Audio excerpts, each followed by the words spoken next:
Questo è tutto, ma per rimanere ben aggiornati vista la situazione, scaricate l'app gratuita di Trebi Meteo. Babboleo News, economia e finanza. Con me Fabrizio Valenza e con il professor Marco Cassinis, esperto economista. Ben trovato, professore. Buongiorno Fabrizio, buongiorno ai nostri ascoltatori. Eccoci qua. Come mai iniziamo con questa sigla oggi, professore? Un po' dark? Sì, un po' dark. Ma la famiglia Addams. Sì, mettiamo sull'avviso i nostri ascoltatori, ovvero settimana prossima, venerdì prossimo, il 26, è il Black Friday. Vero. Quindi siamo dark e neri in questo senso. Quindi un argomento, diciamo, che fa girare l'economia. Fa molto economia, nel senso fa economia per chi fa acquisti, quindi giornata di saldi anticipati dedicata proprio alla spesa dei nostri ascoltatori. Quindi fa economia nel senso che gli ascoltatori si preparino, hanno tutta una settimana di fronte per la bisciuetta, come mi ha insegnato lei, sì. Quindi per mettere a fare qualche soldino per cercare di portare a casa qualche affare. Ma fa molto economia anche per i negozianti, perché in questi periodi ormai decennali di crisi, ogni occasione è buona per allettare il cliente, il consumatore, per invogliarlo alla spesa. Quindi il clima è grigio, la borsa è nera, e quindi portiamo a casa questa bella iniziativa. Ne parleremo magari meglio, ma intanto vi abbiamo messo sul chi vive. Come siamo bravi noi, al di qua del muro. Nel frattempo celebriamo l'abbattimento del muro di Berlino, che sì, un trentennale qualche vero. giorno fa, abbattimento del muro di Berlino come disgregazione poi dell'URSS, perché in conseguenza a quell'evento vi è stata questa cosa. Lo celebriamo, ma forse continuiamo a vedere nuovi muri, nuove barriere che vengono eretti, sì, muri e barriere che sono sia fisiche che metaforiche dal punto di vista economico e sociale, l'impatto. Quindi socialmente parlando i muri sono sempre una cosa negativa, sì.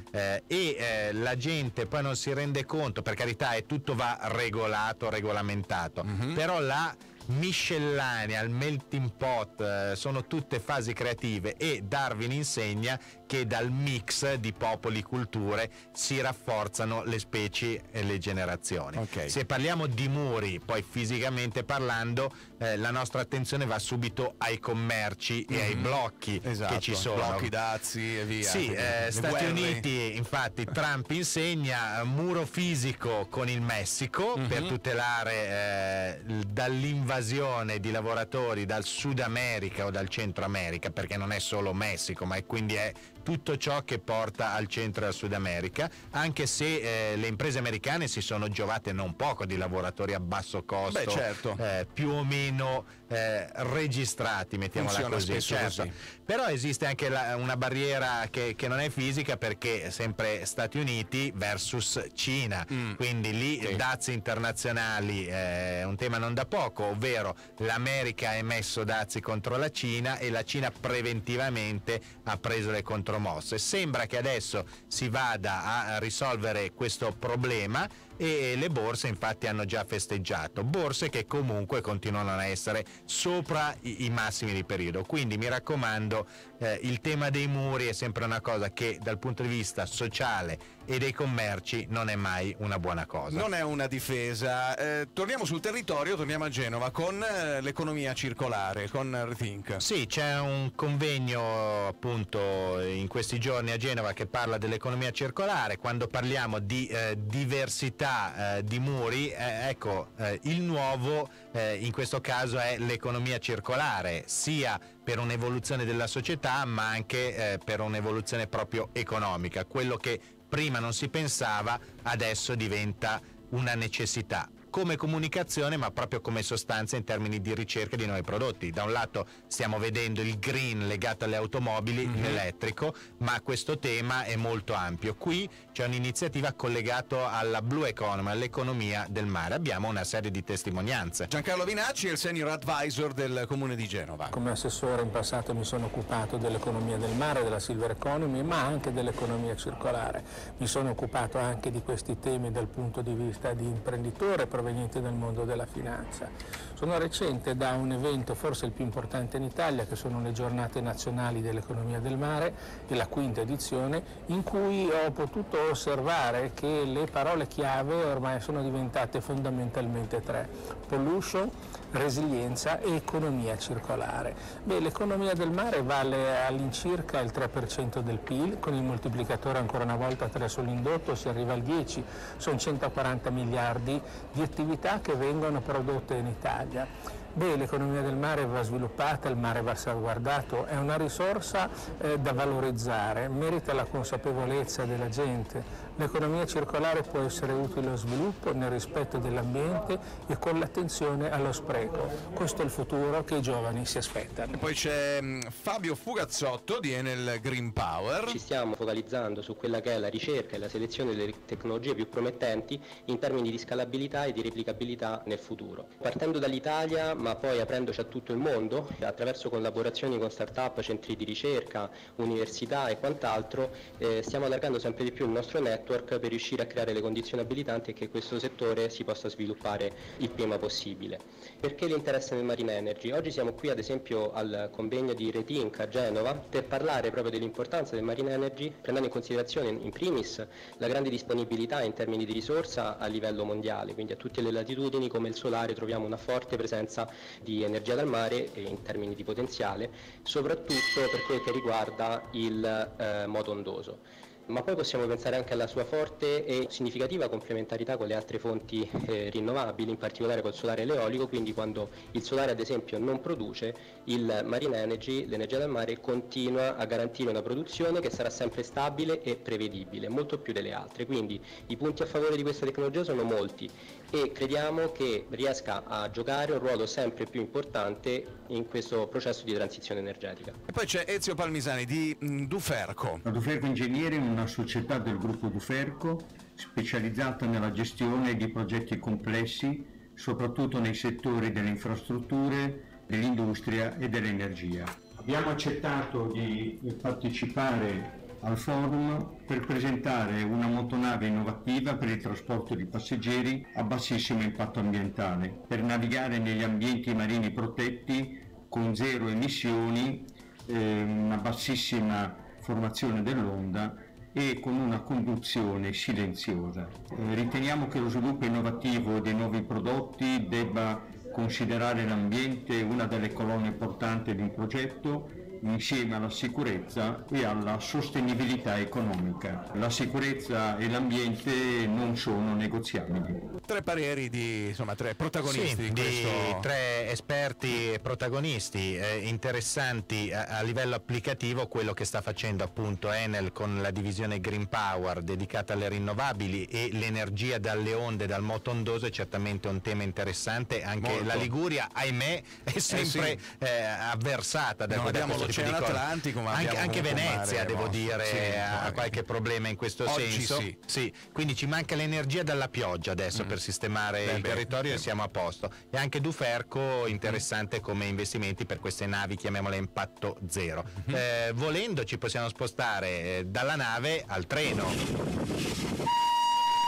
Rimanendo sul territorio, certo, fischiano i nostri treni a vapore, ce ne sono due nuovi, vero? Sì, Rock e Pop. Rock e Pop, esatto. Questa è un'operazione industriale che vale 6 miliardi, 600 nuovi treni.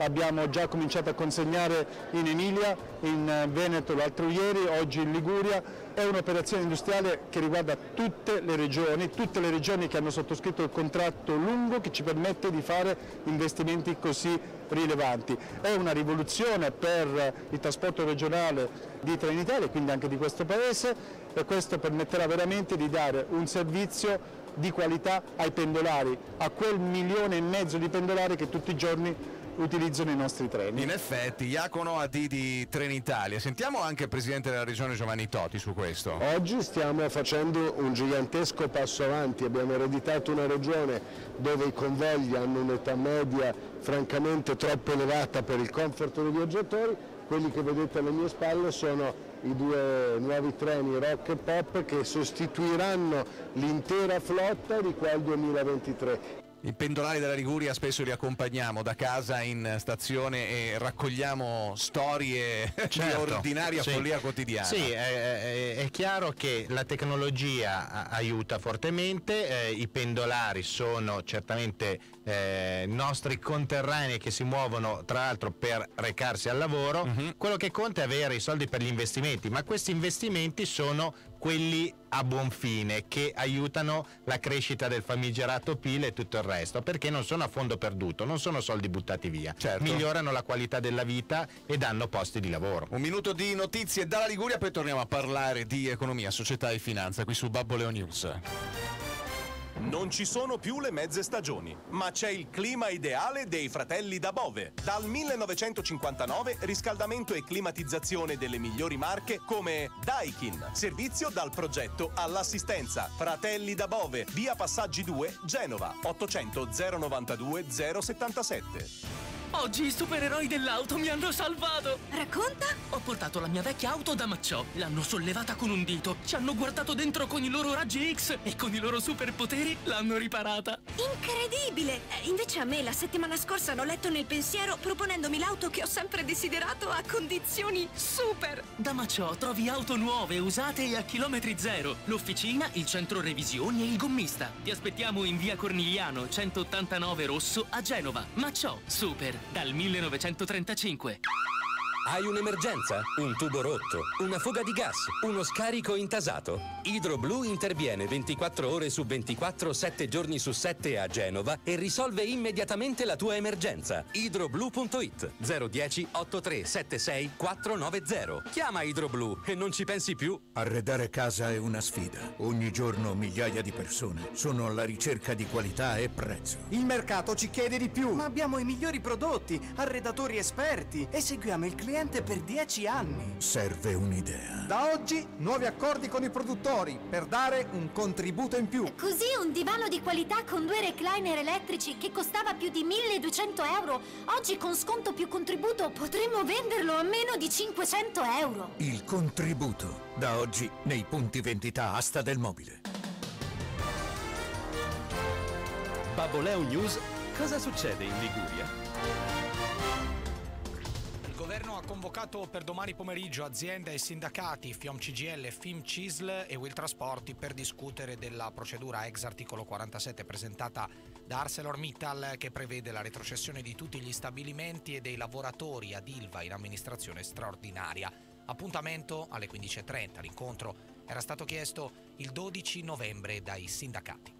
Quasi un ligure su 15 affetto da una forma di diabete, sono 90.000 i pazienti seguiti dal sistema sanitario regionale e la diffusione della malattia è quasi raddoppiata negli ultimi 30 anni per una maggiore longevità della popolazione e per una diagnosi sempre più precoce. È lo scenario descritto dalla regione stamani a Genova in occasione della giornata mondiale del diabete. Meteo in peggioramento nelle prossime ore in Liguria. Tra il pomeriggio e la serata di oggi sono previste infatti piogge diffuse, temporali anche forti e basse temperature che potrebbero favorire nevicate a quote collinari nelle zone interne del centro-ponente. In arrivo così una nuova allerta di colore giallo che con diversi orari di partenza caratterizzerà pomeriggio e serata di oggi. L'ex eurodeputata di Forza Italia, Lara Comi, che era già stata eletta nella circoscrizione nord-occidentale comprendente la Liguria, è stata arrestata dalla Guardia di Finanza di Milano ed è agli arresti domiciliari. Le accuse a vario titolo sono di corruzione, finanziamento illecito e truffa. La Comi era già stata indagata dalla Procura di Milano perché avrebbe ricevuto un finanziamento illecito da Marco Bonometti, bresciano e presidente di Confindustria Lombardia, a sua volta indagato. Babboleo News, economia e finanza. Con me Fabrizio Valenza, con il professor Marco Cassinis, esperto economista.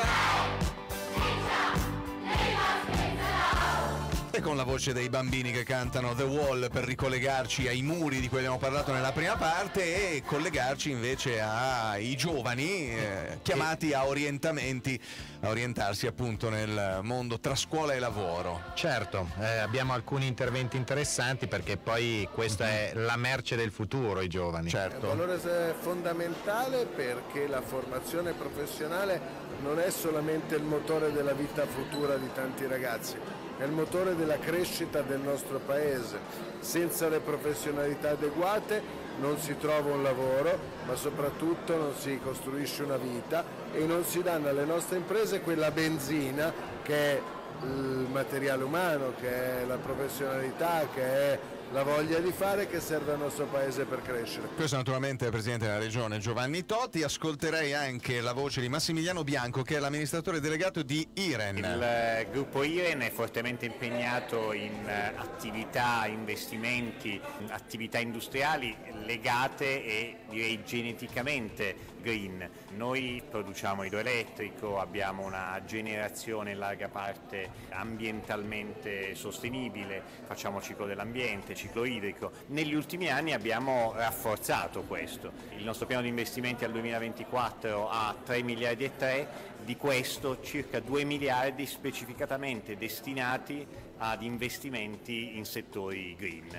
quindi una enorme attenzione. Naturalmente i nostri investimenti generano occupazione, la generano direttamente. Il gruppo occupa 8.000 persone, solo nel 2018 abbiamo assunto più di 300 persone e ad oggi nel 2019 siamo vicini alle 400 persone e di questa parte una fetta importante è certamente qui in Liguria e una fetta importante è connessa con queste prospettive di investimento. In più gli investimenti, lo abbiamo appena verificato in una ricerca fatta insieme con Ambrosetti, non esauriscono il beneficio ma hanno un moltiplicatore. Se oggi 8.000 sono i dipendenti, sono circa 30.000 le persone che direttamente o indirettamente, grazie agli investimenti e ai servizi, lavorano per il gruppo Iren. Quindi davvero un motore importante per lo sviluppo del territorio. Mi piace molto questo concetto del moltiplicatore, cioè sì, io spendo €1 qua, investo €1 qua e diventano 3, per dire. Beh, è il riferimento che abbiamo 30. fatto anche parlando dei treni, nel senso che poi sono moltiplicatori economici di posto di lavoro.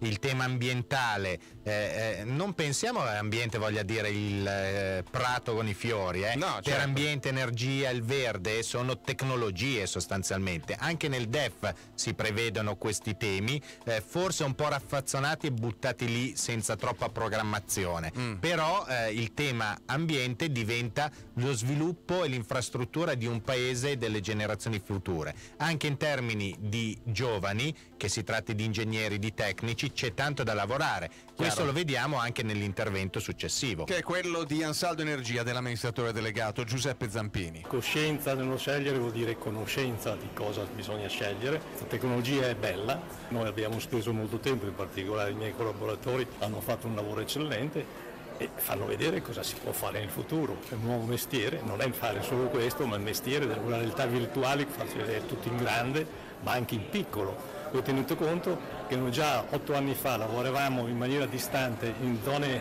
pericolose con un caschetto e con un occhio, con operatori non nostri. I nostri, tanto per fare il nome, era la Siria, il paese, noi lavoravamo 8 persone in Libano, via satellitare, controllavamo questi che ci mandavano le immagini, quindi avevamo già inventato una decina di anni fa il telelavoro, un'enorme possibilità della tecnologia può offrire. Bisogna stare attenti, quindi cercare di aiutare i ragazzi a capire di fare quello che a loro piace fare. Mi permetto di dire agli automobilisti della Liguria che grazie al telelavoro, per esempio, ad un massiccio ricorso al telelavoro, potrebbe sparire il 30% del traffico mattutino, per cui magari sparire anche le code tra Genova Bolzaneto e Genova Centro, piuttosto che sul nodo della Val Bisagno o del Ponente. Sì, anche perché sono tutte focalizzate negli stessi orari poi negli spostamenti. Forse perderemo degli ascoltatori. Non so se convenga suggerirlo. Ci ascoltano da casa, poi insomma, comunque, i sistemi ci sono. No, è correttissimo. Dalle invenzioni stile Telepass che accelerano i passaggi, al fatto che lavorando da casa o da altri luoghi veramente puoi smaltire traffico, certamente sì. L'intervento di Giovanni Brugnoli, vicepresidente nazionale di Confindustria. Il saper fare passa però dal saper apprendere però in base alle competenze specifiche dei settori merceologici presenti sul territorio e presenti sul nostro paese.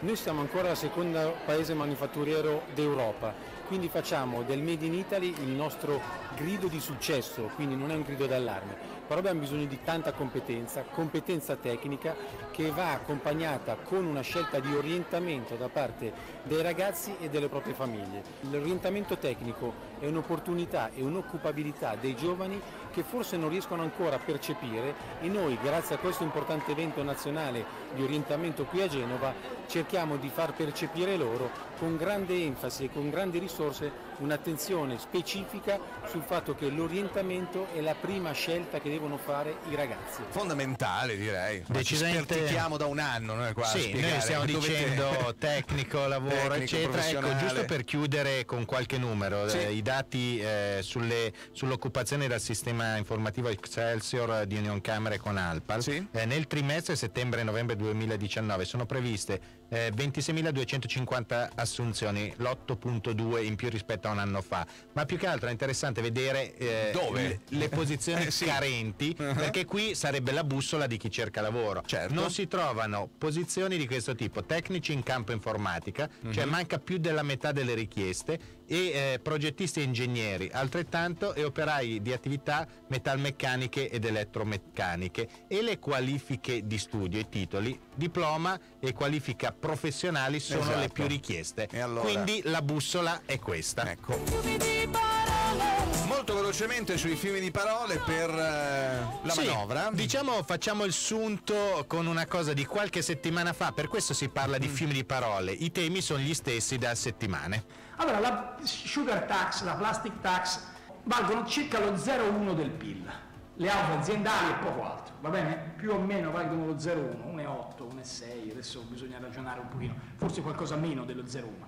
Si possono togliere? Sì, perché 1,8 miliardi da un aumento di spesa per beni di 11 miliardi nell'ultimo biennio si può tranquillamente fare attraverso il blocco della spesa per beni, non per la sanità, non per gli enti locali, per i beni, per l'acquisto di beni. Si può tranquillamente fare attraverso una rimodulazione di altri provvedimenti. Se tu fai partire il cuneo 2 mesi dopo, hai recuperato magicamente 1 miliardo di euro. Ah, ma il cuneo è fondamentale perché dà 30 euro in tasca agli operai, giusto? Quando io dicevo gli 80 euro tutti voi mi dicevate che era una mancetta. Matematica, insomma. Decisamente sì, infatti stanno ancora cercando di far quadrare i numeri. Ecco. L'altra cosa è quota 100. Quota 100 è la somma di tutti i mali. Per spiegarlo a Salvini ho dovuto prendere l'esempio di mio zio, ho perso il voto di mio zio, temo.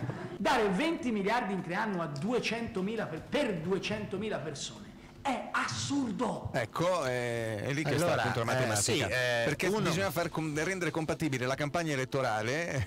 È solo che noi siamo in campagna elettorali costanti, e non c'è nessuno che abbia la voglia o la serietà di sedersi a un tavolo e pianificare per i prossimi almeno 5 anni quello che serve. E questo sarebbe molto semplice, però diventa una guerra per chiunque. Questa incapacità di pianificare l'abbiamo visto su un bel caso che ci riguarda anche come liguri, ma diciamo nazionale, che è l'Ilva. Un governo, ma non è questo, N governi che non hanno mai pianificato nulla, e quindi cosa è esploso? Non si mette lo scudo, si rimette, non si rimette, una scusa per Mittalbo, qualcheduno dei vari intervistati poi ce ne dice un po'. Riteniamo quel polo industriale di interesse strategico per l'intero paese, sia dal punto di vista strettamente industriale, sia dal punto di vista più ampiamente sociale, occupazionale. Come sapete poi ci sono tante implicazioni anche sul piano ambientale, ci sono dei piani ambientali, quindi delle bonifiche che devono essere attuate e completate. Insomma, nel complesso abbiamo rappresentato l'assoluta determinazione del governo di rilanciare l'Ilva e Taranto. Talvolta però l'opinione più equilibrata arriva non dagli stati istituzionali, come si dice. Abbiamo un Vox Populi, quindi un interlocutore occasionale tarantino che ci dice la sua. Vorremmo più che altro smontare una narrazione che in questi giorni a livello nazionale sta passando, ovvero dove si parla solo di PIL, di economia, di lavoro, che Taranto è strategica. Tra l'altro, se Taranto è strategica strategica. Non capisco come mai siamo una delle città più povere d'Italia, dove con un alto tasso di disoccupazione, con i giovani, una grandissima emorragia di giovani che vanno via, e Taranto è strategica per l'Italia. C'è anche un'altra parte di Taranto che reclama un modello di sviluppo e un modello di futuro differente. La nostra idea è quella della chiusura, della riconversione di questa fabbrica, perché attualmente, dopo da 60 anni, è arrivata oramai a fine vita questa fabbrica. Il governo non ha un piano B. Il futuro dell'Ilva potrebbe essere andare oltre l'Ilva. Ma sì, allora la questione è che una parte di governo, di politica è favorevole a una scelta di un tipo, un'altra è contraria. La popolazione anche lì a Taranto è divisa al 50 e 50.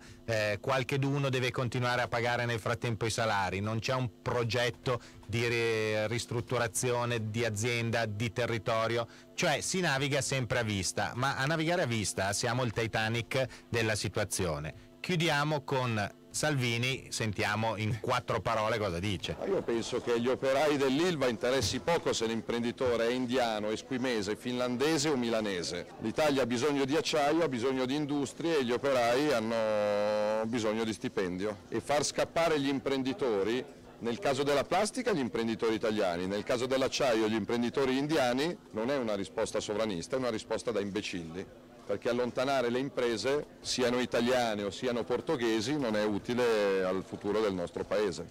Così. A torto o a ragione mi sembra una chiusa rispettabile. Economia, società e finanza, ogni settimana su Babboleo News. Cosa succede in Liguria, con me Fabrizio Valenza, col professor Marco Cassinis, al quale do appuntamento settimana prossima. A presto. Come sarà l'auto del futuro? Sarà meravigliosa, con un design sorprendente e fari che sembrano